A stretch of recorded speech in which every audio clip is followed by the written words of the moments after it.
Hi everyone, welcome back to the channel. Welcome to the channel. I am Noelle and this is Historian After Hours. And today we're going to talk about a little bit of the behind the scenes of the 1948 Genocide Convention and a little bit of the behind the scenes of how we got to this legal definition of genocide. We're going to get a little bit into the debates of what to include in that definition. Specifically, I wanted to focus on the controversy surrounding the groups that were protected in the legal definition of genocide, which came out of this 1948 convention. And so last video we talked about the legal definition. Today we're going to talk about the behind the scenes of the legal definition. I apologize for the spooky lighting and the very low lighting, but perhaps that is very apropos for today. We're going a little bit the behind the scenes, the not so seedy underbelly of the convention. But anyway, let's get to it. So first what I wanted to do is I wanted to recap the legal definition of genocide that we talked about in the previous video. So Article 2 of the 1948 Genocide Convention states, in the present convention, genocide means any of the following acts committed with the intent to destroy in whole or in part a national, ethnical, racial, or religious group as such. Killing the members of a group, causing serious bodily or mental harm to members of the group, deliberately inflicting on the group conditions of life calculated to bring about its physical destruction in whole or in part, imposing measures intended to prevent births within the group, and forcibly transferring children of the group to another group. So, even though genocides have been committed before World War II, Winston Churchill referred to genocide as the crime with no name. So, going back a bit before the convention, I don't think I can do the convention justice without first talking about the role of Polish lawyer Raphael Lemkin. So, Raphael Lemkin was the first to coin the term genocide from genus, which means race or tribe, and then cide, which means killing, in his writings outlining his definition of the crime of genocide and his theories to the different components. Most notably, he did this in his book Axis Rule in Occupied Europe, which detailed the various laws or ways in which the Nazis ruled over its occupied territories, mainly in Eastern Europe. And this book is actually, if you're looking into the subject of laws or different policies the Nazis used in occupied Eastern Europe, is actually a really good resource because it actually includes translated legislation into English that you can read that's very tangible in the ways in which the Nazis laid out their rule, the more policies of cultural suppression that they used in the various regions that targeted not only Jews, obviously, of that region, which had been marked for extermination, but also trying to suppress more other cultures, such as French culture or Slavic cultures, etc. So in this book, Lemkin really not only lays out his ideas of the definition of genocide. I'm going to read you an excerpt in a little bit about that so you kind of get a feel to how he defined genocide, which is kind of more of a very early definition that is before the legal definition, which we got into last video. And he not only discusses the physical destruction of the group, but also the cultural repression of the group as well. And so he lays out his definition, but also lays out the various components and aspects of the Nazi genocidal campaign in Nazi-occupied Europe.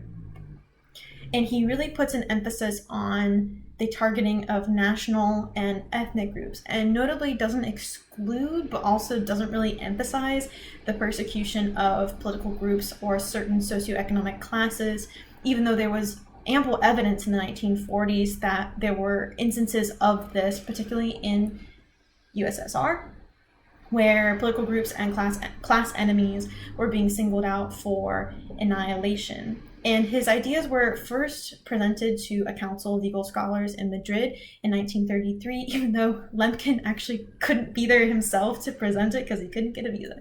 I understand the struggle. I also struggled to get visas. And then, since then, he continued presenting his ideas in legal forums around the world. So it was actually Lemkin who launched and was kind of the spearheader of this campaign to have the newly minted United Nations draft a convention outlining the crime of genocide.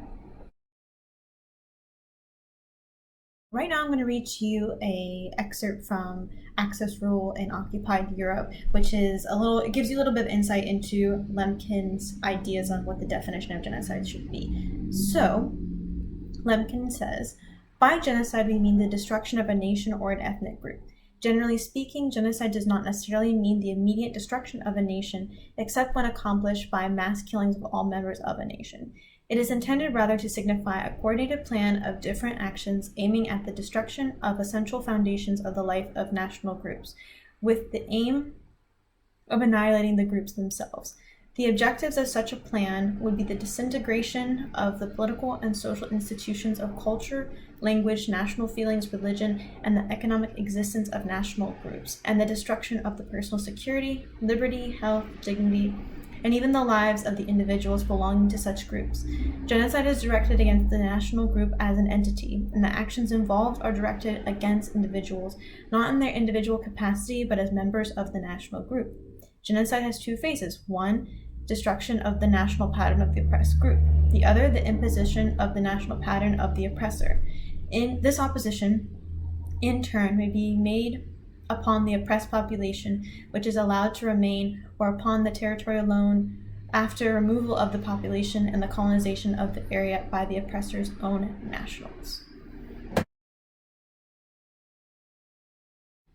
So as we see in Lemkin's definition, we're already seeing these ideas of how genocide is a crime that targets a collective, and of these collectives, it targets especially national and ethnic groups. We already see the idea of the genocide is the destruction of this group in whole or in part. It doesn't have to be the total annihilation, but it definitely is genocide if it is the total annihilation of a group. And we also see this idea of it's not only the physical destruction of bodies, but it's also the destruction of the cultural institutions of these groups, their language, their religion, their literature, cultural works like art, etc.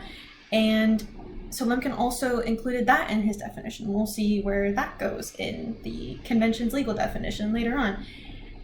But getting to the convention itself, after the Nuremberg trials, Lemkin really lobbied the newly instituted UN for a convention on the crime of genocide. And so on December 11, 1946, the General Assembly of the UN passed Resolution 96I, I believe that's how you say that. Legal scholars, let me know in the comments. I'm sorry, I am not a legal scholar. I am a historian, so please have mercy. And this resolution condemned genocide as a crime under international law, which is committed on religious, racial, political, or any other ground. So as we're seeing here, we have religious group, racial group, political group, or any other ground. So it's interesting to see how this 1946 resolution included these types of groups in its kind of pseudo definition. And then, so after this resolution, the Economic and Social Council was charged to draft an official convention on genocide. And then in July 1947, the Secretary of the UN presented a draft of the convention which sought to, in quotes, prevent the destruction of racial, national, linguistic, religious, or political groups of human beings. So we see here, looking at what we ended up with after the 1948, on the official draft of the 1948 convention, we're seeing extra groups in there. We're seeing like racial, national, linguistic, religious, still political groups. And so at this time, those were still considered in there. And in subsequent drafts, the U.S. delegates that were working on this convention defined the targeted groups of genocide on the grounds of, in quotes, national or racial origin or religious or political belief. China also included a definition to this effect. Instead of political belief, they included political opinion. So that is something they did. So with all of these drafts up until 1947, including these kind of more broader definition of the groups protected under the crime of genocide, or I should say the groups targeted under the crime of genocide, like national, ethnic, religious, or racial, what happened to these other groups? Like, and specifically, what happened to the inclusion of political groups? Since we saw in our recap of the legal definition, it's not there anymore. So a big portion of that is that there's the controversy of over the inclusion of the political groups, and a big voice in opposition to this were the Soviets. So according to historian Norman Naimark, which actually has a really good book called Stalin's Genocides, where he advocates for, he looks at the killings under Stalin in the USSR, and he looks at it and see if there's a case to be made for genocide, and kind of talks about the controversy of including political groups under the crime of genocide. And so, according to Norman Naimark, all drafts in 1947 of the crime of genocide of this convention included political groups, and then it was the Soviets who objected to the inclusion of political groups. So I'm going to quote some of the things said by Soviet delegates from his book. So political groups, the Soviets insisted, were entirely out of place in a scientific definition of genocide, and their inclusion would weaken the convention and hinder the fight against genocide. They also said crimes committed for political motives belonged to a special type of crime and had nothing in common with crimes of genocide, the very name of which derives as it was from the word genus, race, tribe, referred to the destruction of nations or races as such for reasons of racial or natural persecution, and not for political opinions of these groups. They even went further and asserted that genocide was organically bound up with the fascism, Nazism, and other similar race theories which preach racial and national hatred, the domination of the so-called higher race, and the extermination of the so-called lower races. And so even though Norman Naimark puts this emphasis on the Soviet opposition to the inclusion of political groups, there were also other countries, notably, who opposed this inclusion. Some of them are Poland, Venezuela, Argentina, Brazil, Dominican Republic, Sweden, Iran, North Africa, Belgium, Uruguay, Egypt, and the US eventually, even though at first they advocated for it, they changed their mind later on. Peru, the Philippines, and Lebanon. And some of the advocating countries for the inclusion of political groups were France, the US, until they changed their mind, the Netherlands, Bolivia, Ecuador, and Sweden. They also changed their mind later on. And so some of the other arguments for the inclusion of, or against, I should say, the inclusion of political groups were that other countries were really nervous that they could be accused of genocide if they fought against any domestic political insurgencies by revolutionary groups. If you put down a revolution, which is from a group that is defined politically and is very politically motivated, could you then be open yourself up to being accused of genocide if you use violence to put down these groups? And this also, because it opened you up to this accusation, another criticism was that this could be used as an excuse for the international community to further interfere in countries. So that was a big concern as well. There's also criticism that political groups weren't as fixed or defined or as homogenous as national, ethnic, racial, or religious groups, but I kind of don't see a point to this argument. I mean, this is also coming out of my own personal opinion of how I define genocide, but I mean, I think political groups are as open to interpretation or as a national, ethnic, racial, or religious group. I mean, none of these groups are a monolith. Like I would argue, but that it's very hard to prove that the groups included in the convention are more homogenous than a political group. Same thing with religious groups, where we see religious division of all kinds in what we believe. So this argument doesn't really wash with me. I mean, neither do some of the other ones, but anyway, this one particularly does not wash with me. Does not really hold some weight with me. Anyway. So in addition to the inclusion of political groups, another thing we see that's missing in the final definition of genocide in the Convention in 1948 is this inclusion of cultural destruction. So as we saw earlier, Lemkin really emphasized both the physical destruction and the cultural destruction of a group that are components in the act of genocide. So funny enough, even though they opposed the inclusion of political groups, Soviet delegates really advocated for the inclusion of elements of cultural destruction or cultural genocide. They even advocated for what they called the inclusion of natural cultural genocide, and they used the following language to describe what this is. So they said that under genocide in the present convention, we also understand all of the premeditated actions taken with the intention of destroying the language, religion, or culture of any national, racial, or religious group.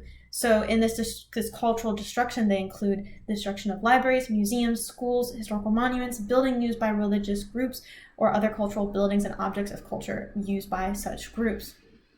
And looking at the history of World War II, we really see that a lot of this concern stems from the extent of the destruction that so the USSR suffered under Nazi occupation. And the Nazis really, in addition to the other places that they occupied, they really destroyed Soviet churches, museums, monuments, etc. So we see that this concern really comes from this aftermath of World War II in the USSR. So just like how the inclusion of political groups became a controversy, this inclusion of cultural destruction or cultural genocide also became a controversy because U.S. delegates and their allies in the committee blocked this inclusion, or at least an attempt really put up a fight against this because they were afraid of being indicted for their own racism back home and the suppression of other cultures and cultural institutions back home, which I find pretty interesting.